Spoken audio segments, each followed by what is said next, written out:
Hey guys, today we're going to talk about nested decision structures, and we're also going to talk about a special form of the nested decision structure, the if-elif-else statement.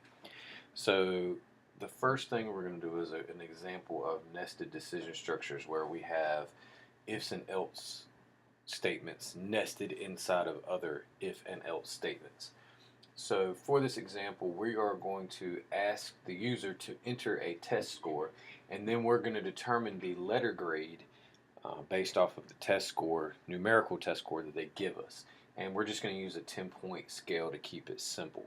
So the first thing we need to do is get the score from the user from the test. So we'll create a variable, call it score, and that's going to be int, because we have to pass it through the integer function to turn it into a number, and then the input, and we're just going to prompt them to enter your test score.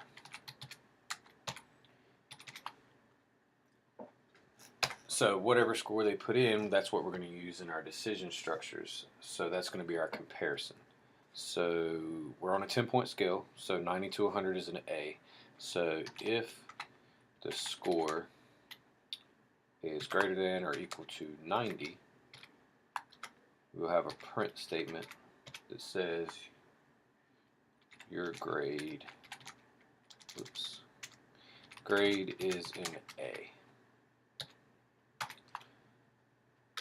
So then we will say else if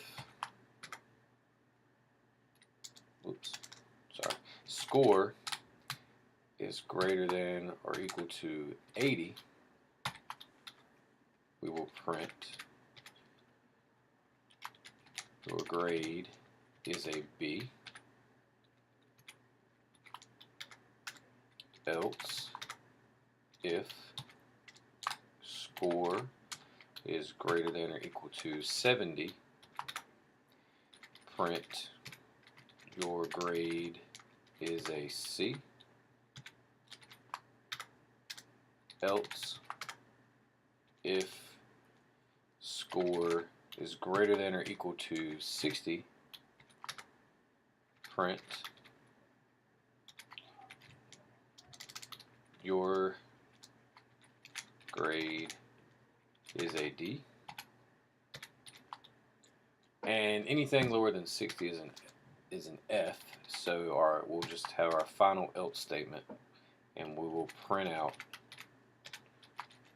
your grade is an F. So now we will click on run module. We will save it. I'm just going to call mine grades. Again, it doesn't matter what you call these. So in our test score, we'll test an A first, so we'll say 95. So our grade is an A. So if we come over here, we run it again, we'll put in 85, grade is a B, run it again, 75, grade is a C, and so on and so forth. I'm not going to run all of these out, but you kind of get the point here. So these are nested if-else statements. So you have an if-else here. Nested inside this if-else is this if-else. Nested inside that if-else is this if-else. And nested inside that if-else is this if-else. Now, as you can see, it kind of starts, I call it stair-stepping to the right the further out you go. Well, if you have to continue these out, as you can see, you're going to run out of space over here to write these, and it's going to get really jumbled up. So that's where this special version of nested decision structures comes into play. It's called the if-elif-else statement.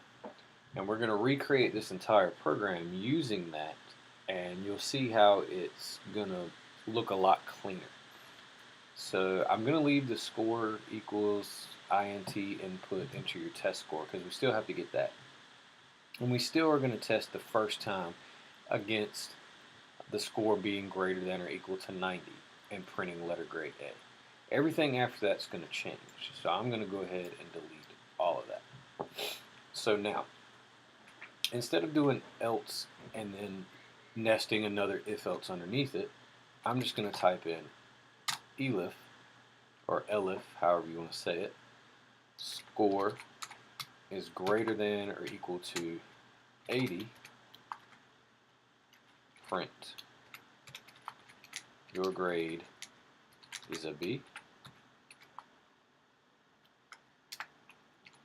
Elif score greater than or equal to 70, print your grade is a C. Elif score greater than or equal to 60, print your grade is a D. And then our last one is an else, because there's nothing else after a D except for an F. So anything that is less than a 60, print your grade is an F. So as you can see, this is a lot cleaner. The ifs, the elifs, and the else all line up, so you're not staggering them and stair-stepping them down to the right. They all line up. All of your block codes line up, or your block statements line up with each other, and everything looks a lot cleaner and a lot more uniform. So it's easier to read for you, the person writing the code. You're not worried about tabs and all that stuff. Everything's in a straight line. So again, we can run the module again, resave it, and when we come over here, put in a 95, again we still have an A. Run it again. Oops, clicked on the wrong thing. Run it again, put in 85, still a B. Run it again, 75 is still a C, so on and so forth. So we get the exact same answers, the code works the exact same way, it's just easier to write and cleaner to write. So I prefer this method over nested if-else statements, just because it is a lot cleaner and a lot easier to write. And when I go back and look at my code again, it still kind of makes sense to me, even if I haven't seen it in a while. So you can choose either way you want to write it. It doesn't matter to me, but this is my preferred method.